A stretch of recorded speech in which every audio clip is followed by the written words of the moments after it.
Welcome to the Couple to Couple League PeakDay podcast, where we discuss fertility and natural family planning with our friends. Today's guest is Rosemary Shannon Imrick. Rosemary is a mother of 12 children by birth and international adoption, with 9 still at home. She taught research writing part-time at Purdue University, Fort Wayne, Indiana for 16 years, as well as doing freelance editing work for Our Sunday Visitor and Apologia Educational Ministries. Rosemary is the daughter of the late Marilyn Shannon, author of the book Fertility, Cycles, and Nutrition, a foundational book for couple-to-couple league teaching couples, coaches, and students. Rosemary helped sift through thousands of abstracts to find research articles that would meet her mother's high standards for cutting-edge research on nutrition and fertility. When Marilyn passed away in 2020, Rosemary retired from university teaching to focus on homeschooling her youngest sister along with her own children. Rosemary and her husband Michael live on a small homestead, and both of them grew up on homesteads. So when her father, Ron Shannon, proposed turning her childhood home into an agricultural business 4 years ago, Rosemary was excited to start a new chapter, developing the Shannon homestead into a peaceful family retreat named Shannon Haven. Under Rosemary's direction, Shannon Haven shifted from dairy goats and small livestock to a working market garden, specializing in growing ginger and turmeric. Her family also raises a variety of winter storage crops, such as potatoes, sweet potatoes, onions, and squash. They also raise traditional summer vegetables primarily for family use. However, Rosemary's primary crop and research interest are the tropical herbs, which show immense health benefits, including as a natural remedy for infertility. Thank you, Rosemary, for joining us on the PeakDay podcast. Thank you so much for having me. I really appreciate that you asked me to join you. Absolutely. It's our privilege. As I mentioned, your mother is Marilyn Shannon, is near and dear to our hearts. And her book, Fertility, Cycles, and Nutrition, is still a book that is alive for all of us in the, fertility world, so to speak. So you grew up on your family's homestead outside of Fort Wayne, Indiana. Yes. How was that foundational to the path that you chose for your education and your career, and maybe the choices that you make for your family? So it definitely was the foundation. We were taught that we could pretty much do everything. We could do sciences, we could do liberal arts, we could do gardening, we could do university teaching. We pretty much grew up in Mom's lab in the human anatomy and physiology department. So we were putting together torso models and all that as kids. We were always part of her teaching. Mm-hmm. So they encouraged us to do everything, to follow our interests. Looking back on it as an adult, I realized they had a very Benedictine way of living. Higher studies were always critical. They always wanted us to excel. But manual work was always, it was mandatory. It was just part of living on a homestead. Animals have to be watered. It doesn't matter if it's 0 degrees out, you have to care for your animals. We always did gardening. Mom was more into the livestock and Dad was more into gardens. And I have many fond memories of being in the garden with my dad. So it was really, they always encouraged us to follow whatever interest we had. And a lot of, again, looking back, it was the work, the prayer, regular mass, confession, and then a real love for stability. Mom always said that the house was like part of the family. It was just the place where we did everything. And so they really had a sense of that. And that really impacted my life in that I did university teaching, but still we live on a homestead. I definitely got my parents' love for children. I love babies. I just love them. But I also enjoy parenting teenagers. And we adopted, we had a biological son and daughter, and then adopted a child with special needs from South Korea. And my parents adopted two. Two of my siblings are adopted. Okay. and my dad has adopted cousins. So that ran in the family too. So in between the biological children, we adopted 3 teenagers. That is an adventure, I will tell you. Do your research. It's very rewarding, but very challenging. Yeah. So, uh, and at this point, we have 9 still at home. A son who's majoring in biomedical engineering, so kind of taking after some of the anatomy interest, all the way down to my little almost 2-year-old. Oh So, gosh, yeah. So your family runs the gamut yes, of all yes, ages all and ages. interests Yep, and and challenges. Yeah. yeah, so it's a lot of fun, and I learned from my parents, with me being the second of 9 myself, that your siblings can become your best friends. They're Mm. always there for you, and I try to make sure that my children understand that as well. Oh, right, right. Gosh, I imagine, being on a homestead, having a lot of land and space and fresh air is just the thing that really makes a childhood very special. It was, I think about Mm. my childhood, and I honestly, it was idyllic. I really, really enjoyed my childhood. We Mm-hmm. always had animals, we had pets, we had friends over. The homestead was always open. That was one Mm-hmm. of the things looking back about my parents, especially when I was in college. Um, Right. we could just always come over. We could come with friends, we could come at night, we could come whenever, and mom always had the house open and welcoming. She Yeah. said she'd rather meet our friends and know the kind of people that we were with, and Mm-hmm. we were becoming. And she was always in the thick of it with Right. with our friends. She became their mentor. Oh, Everyone, they just loved her. They still talk about it. tell us about Shannon Haven and your current and maybe future dreams for the Shannon homestead. Sure. Well, I was a teacher of English composition, did a lot of research writing, but when I needed to take over, really take over my mom's role, finishing homeschooling my youngest sister, who was 14 at the time, Mm. so I stepped back from the teaching. And then Dad was actually kind of going to shut down the homestead. He wasn't really sure how he could manage it anymore. And so we pretty much had a family meeting and looked at turning it into an agricultural business so it could be passed down to multiple children eventually, and still be a home for my brother, who's a priest, to come back to. And then Dad always just loved gardening and always had a dream of having a market garden. So we got together and decided we're just going to go ahead and do that. And so I'm spearheading it at this point because I'm the person who enjoys the gardening. And I have a husband who is truly an exceptional gardener. His family raised all their own produce. Um, and I have many children who have varying loves for gardening, depending on which one you ask, but many of them Right. really enjoy it. Huh. So it's a retreat, a place where family can come. My dad always had this vision of a place where any of his children could come back and they'd have a home Mm. still, no Mhm. matter what their age was. And so we're just establishing that, making sure that it's set for the future. So you wrote a beautiful tribute to your mom after her death, and you talked about your memories of Marilyn working late hours on her book, Fertility, Cycles, and Nutrition. What are those memories? And what do they say about your mom's character? Yes. Well, what prompted me to write that tribute was actually at her wake. I was just visiting with people that we knew, and I noticed there was a stranger just standing by her casket, and Mm. nobody knew who she was. Nobody. So I walked over and just introduced myself, and she just said she was my mom's student 20 years ago, and she couldn't have children, and she was talking to my mom, and she said, "Go get my book. It's down at the health food shop. Do what it says." And she told me right there, she says, "I had twins 20 years ago. They're 20 years old, and I tell them that they Mm. are here because of Marilyn Shannon." And she Mm. said, "I just had to be here. I saw the obituary. I had to be here." Oh. And that's when I realized my mom's legacy. I think I already knew it, but her legacy was far bigger than just our family. Um, and so all those late nights, all the things that I just kind of took for granted, were really Mm. uh, life changing for many, many people.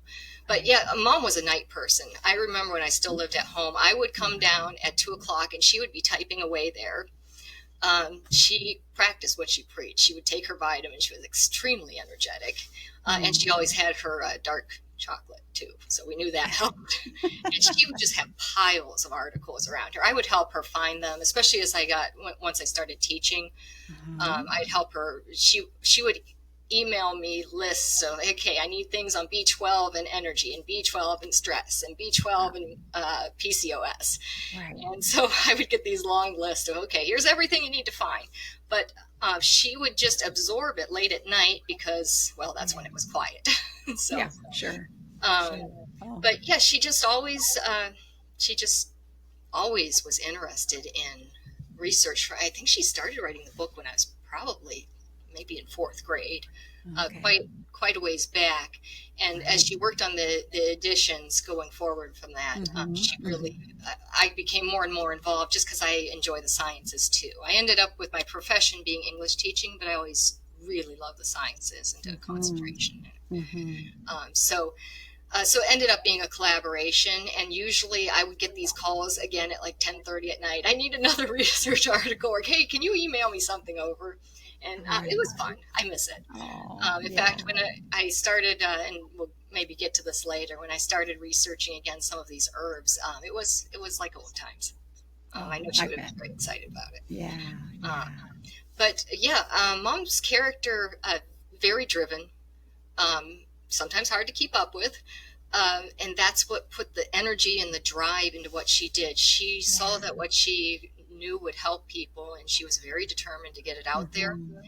But she never left us behind. I mean, she would take counseling calls. She'd be homeschooling with us, but she'd always manage to balance it. It was a struggle sometimes, I'm sure. Now that I know that myself. But right. She just saw that it was an outgrowth of her service to her own family.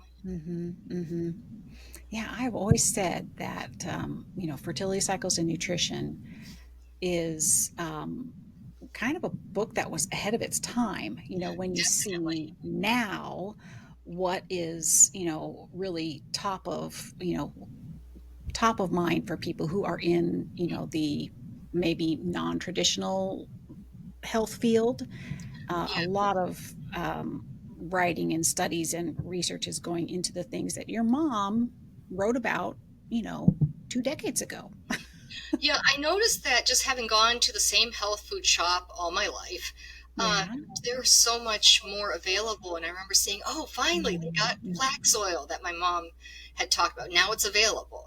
All these things that you used to really have to look for, that she had researched, they are so much more available now. And it's great to see that. Yeah, isn't it? Yeah. So she dedicated, a great amount of her energy towards counseling women who were suffering from infertility and repeated miscarriages. Yes, the phone was always ringing. The phone was always ringing. And then she taught human anatomy and physiology, so her students, you could not get to her after the lecture. She would have such a crowd. Because I would teach, and sometimes we teach at the same time, so I'd be like, well, how about I just go say hello before I drive home? And I'd look in, I'm like, oh, there's no way. So what do you think her secret sauce was when she was talking to young people and advising them? What made her so attractive? She actually cared. She actually cared, and she actually knew things. And young women realized that they could ask her about problems they have, infertility, because what happened when she would teach human anatomy and physiology, she would use examples from her own life, from homesteading, sometimes with funny results, depending on the topic, having raised goats and things like that. But she would mention things like NFP, and without apology. And people were curious. They were interested. Right. And it wasn't even just the young women, even young men. I remember just kind of laughing because she had a weightlifter in her class, and she was so curious. They're going on about, the different muscle groups and how to strengthen them. So she was always interested in everybody. And I mean, she truly did care. I mean, I took a call from her. It was after she said she was in the middle of her final. It was the break in her final. I got a call from her. She says, I had a young woman. She's my student. She says, this is the final. I'm never going to see her again. She's abortion minded and she doesn't know what to do.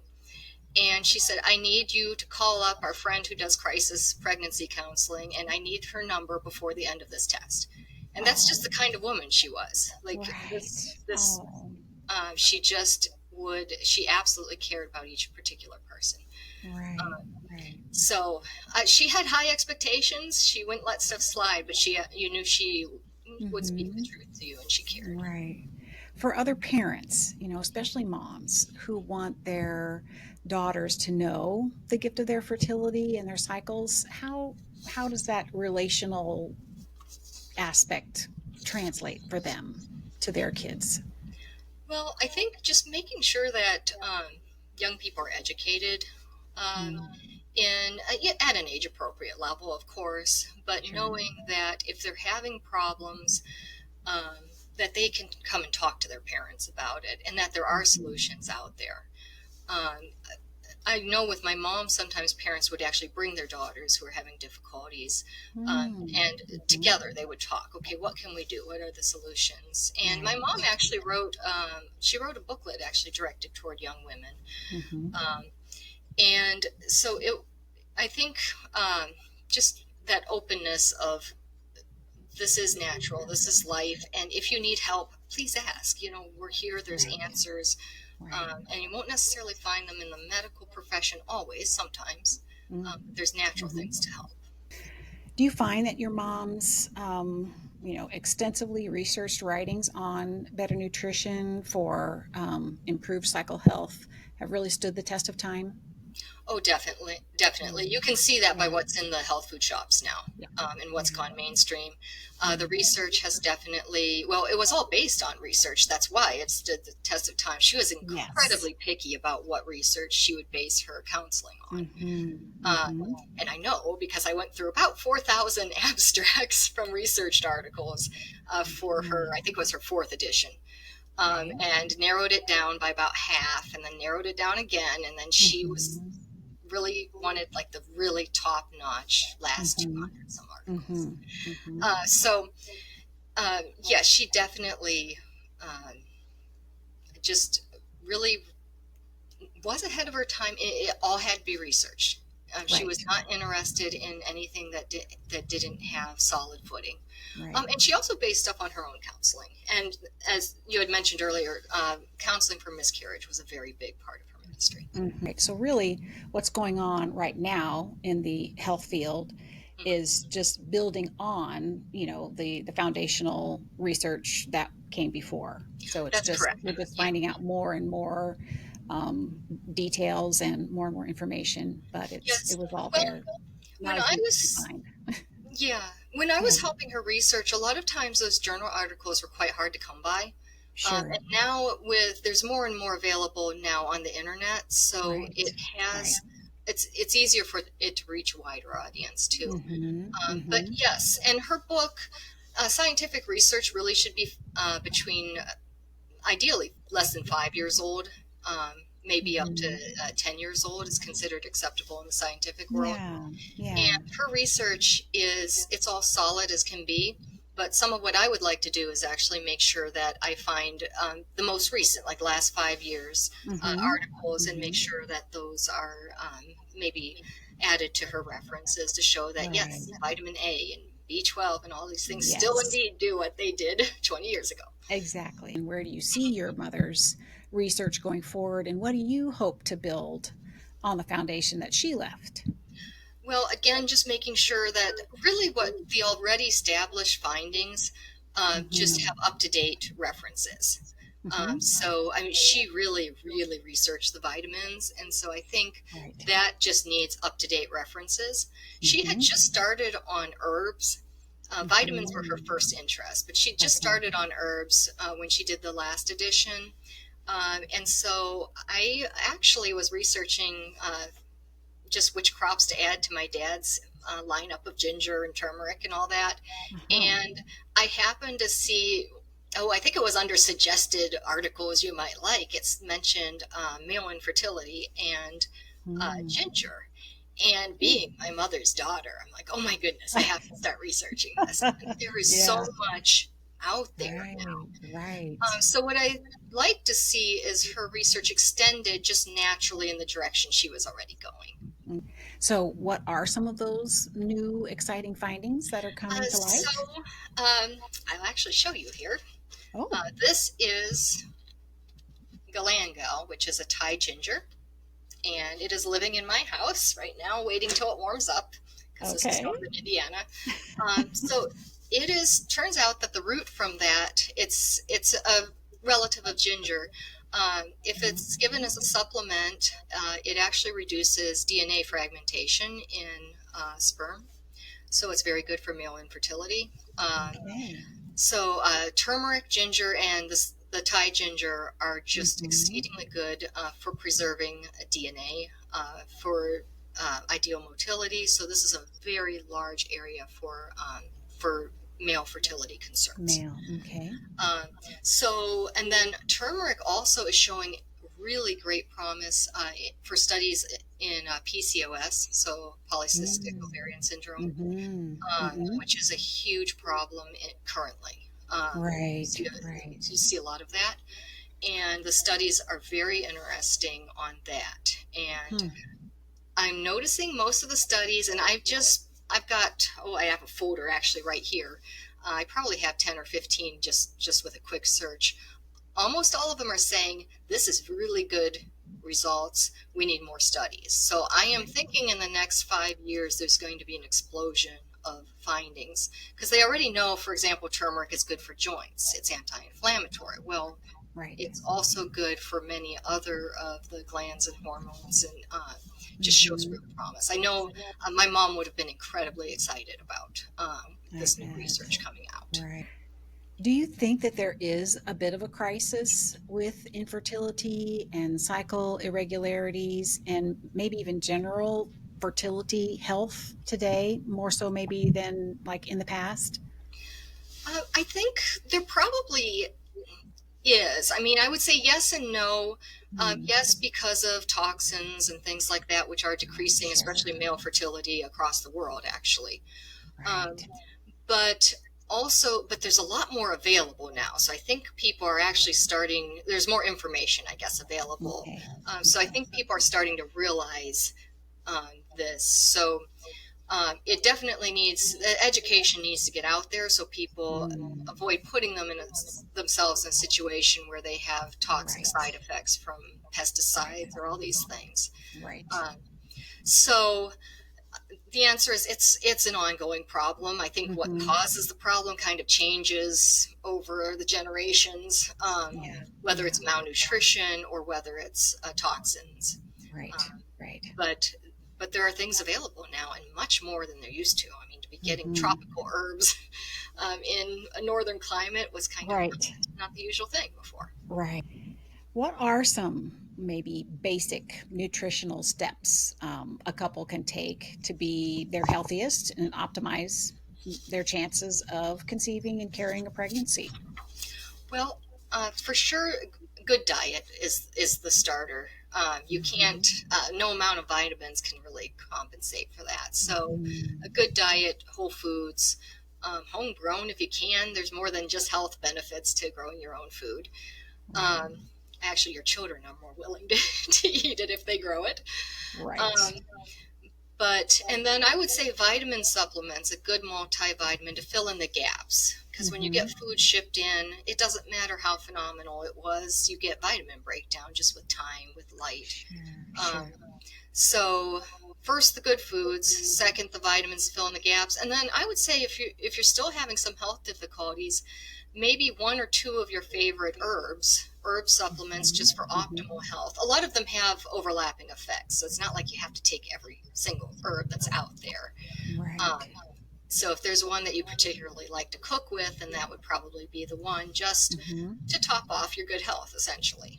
And Right. you Right. see in the Asian cultures and Mediterranean cultures, if you look at the studies, some of these particular herbs that are part of the daily diet, you do see the effects in the general population that it is Hmm. good for you.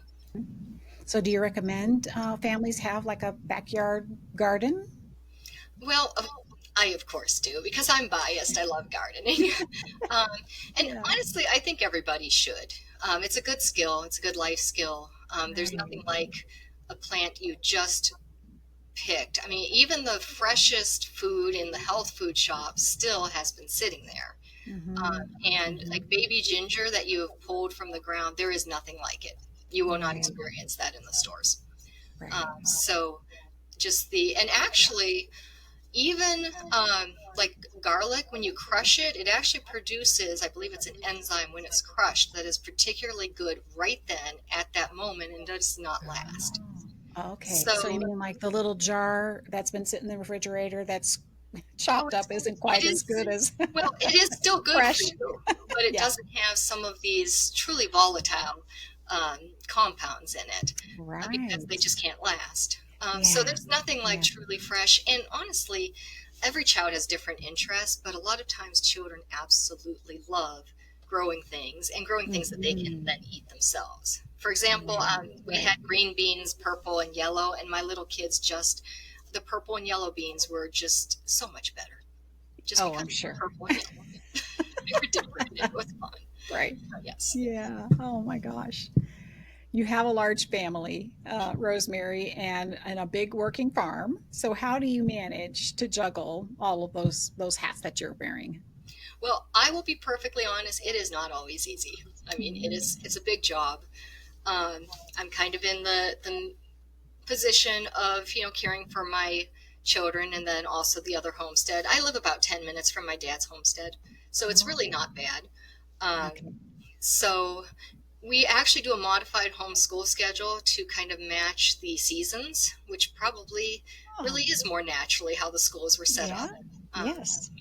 and uh, I mean, honestly, I like to take the children with me. And that's some of Mm-hmm. why I went from teaching in a classroom to doing work where I could take the children with me because they're learning actually there.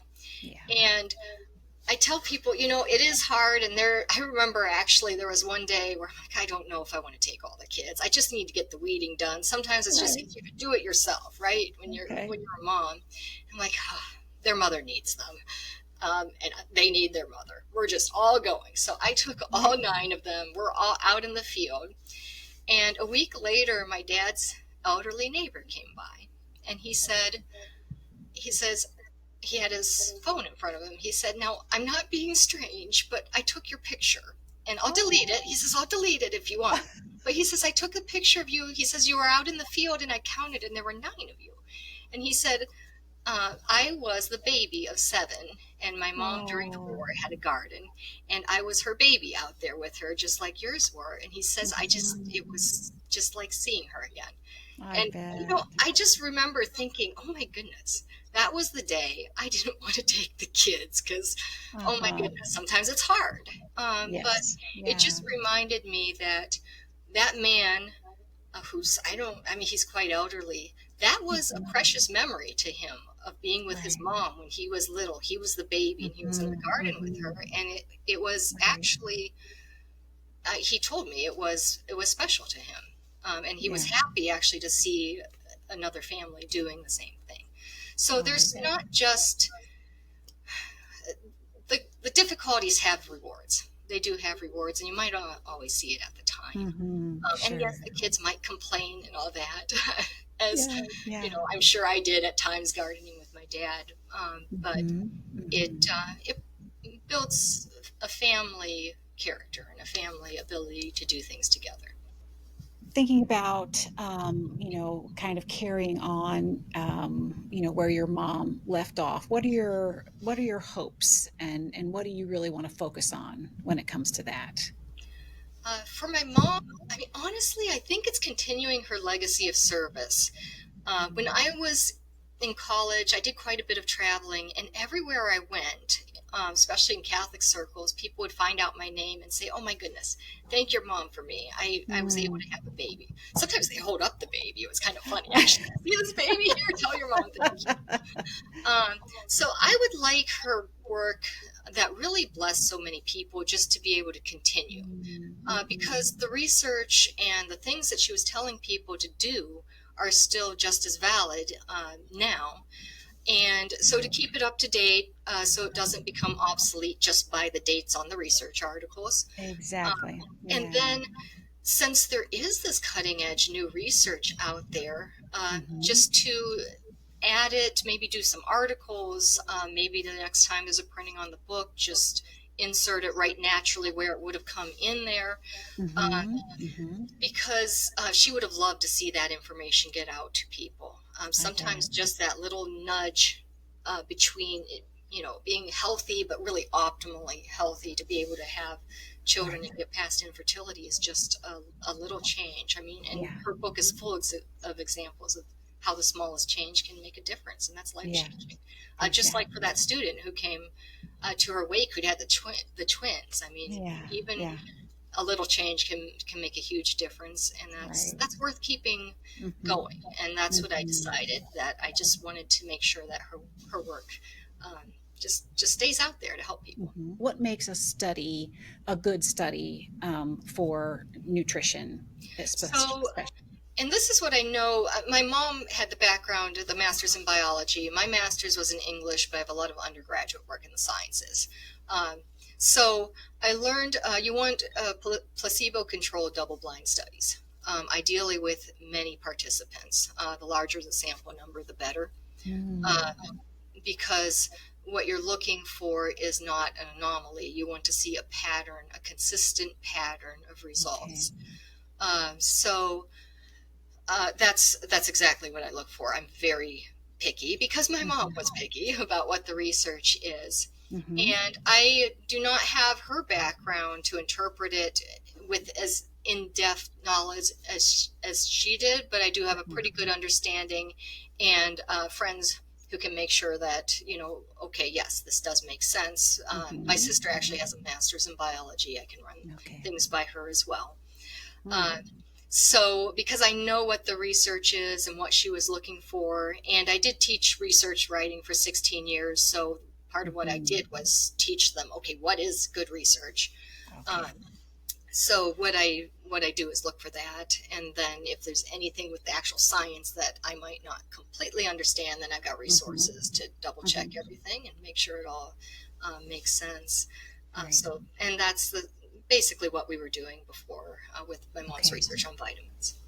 When it comes to the herbs, especially, are there good studies available, or do you feel like that's a good area for growth, or kind of both?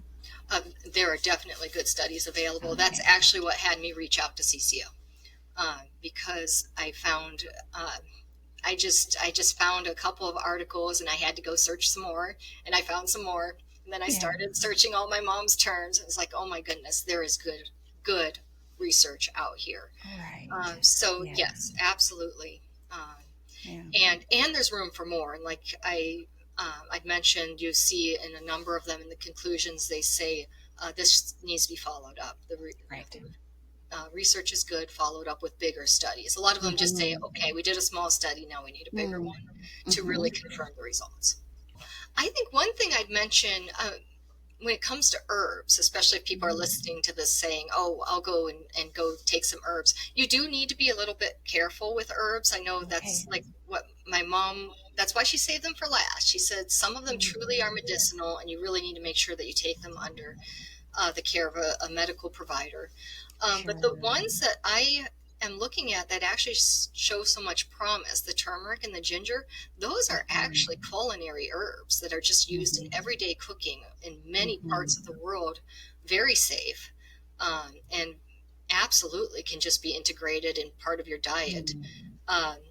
And so I think that is actually a real benefit of these particular ones, is that they can be used just as daily food, and they don't have some of the necessarily side effects of some herbs. So for example, there are some very excellent herbs that can have medicinal uses, but they can be abortifacients if used incorrectly and in the wrong time and amounts. So they're truly like some of the medications that doctors use, and they have to be taken with care. Turmeric and ginger, don't have that. And that's actually one of the reasons I grow them. I don't want to grow something where I have to worry about, okay, what amounts are people going to be having of them, right? Sure, sure. So that is one of the real benefits of these, is that looking at culinary herbs used in many parts of the world, safe to use, safe to eat in large amounts, and that have really good benefits. Thank you so much, Rosemary, for talking with us on the PeakDay podcast and for continuing all the wonderful work that your mother began and that you are so naturally, taking charge of and moving towards the future with.